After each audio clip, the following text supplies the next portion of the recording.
দেখো আজকে সন্ধেবেলায় কিন্তু আমাদেরকে মোমবাতি জ্বালাতে হয়, তো আমি মোমবাতি দিচ্ছি। আজকেও মোমবাতি দিতে হয় আমাদেরকে, গাড়ুর ডাল হয়, মোমবাতি ধরাতে হয়। আমি মোমবাতি ধরাচ্ছি, তাই তোমাদের সাথে সেটাও একটু শেয়ার করে নিলাম। সবাই ভালো থাকুক, সুস্থ থাকুক, সবার দুঃখ কষ্ট দূর হোক, সবার ঘরে ধনধান্যে ভরে যাক। হ্যাপি ধনতেরাস সবাইকে আমার তরফ থেকে। সবাই ভালো থেকো, ঠিক আছে? দেখতেই পাচ্ছ আমার মা লক্ষ্মী খুব একটা বড় নয়, ছোট্ট খাট্ট, কিন্তু খুব মিষ্টি। তো মায়ের জন্য আমি কিছু নিয়ে এসেছি।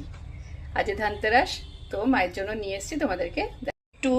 মায়ের জন্য তাকে মিষ্টি নিয়ে এসেছি, তার সাথে এই গিফটটা আছে, গিফট নিয়ে এসেছি। আর সঙ্গে নিয়ে আসলাম একটা আমসরা, ঠিক আছে? এটা নিয়ে এসেছি, ভালো হয়েছে। তো আমি এই মাত্র সন্ধেবেলায় গেছিলাম একটু বাইরে, বাজার থেকে কেনাকাটি করে নিয়ে এসেছি বাড়ি। তো এবারে ভাবলাম সোনার জিনিসের ভীষণ দাম, তো মায়ের জন্য ছোট্ট ছোট্ট দুটো রূপোর বালা আমি নিয়ে এসেছি।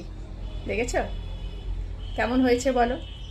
রূপোর বালা নিয়ে এসেছি, এই রূপোর বালা আর একটা আমসরা, মায়ের জন্য মিষ্টি, ঠিক আছে? টাটা সবাইকে।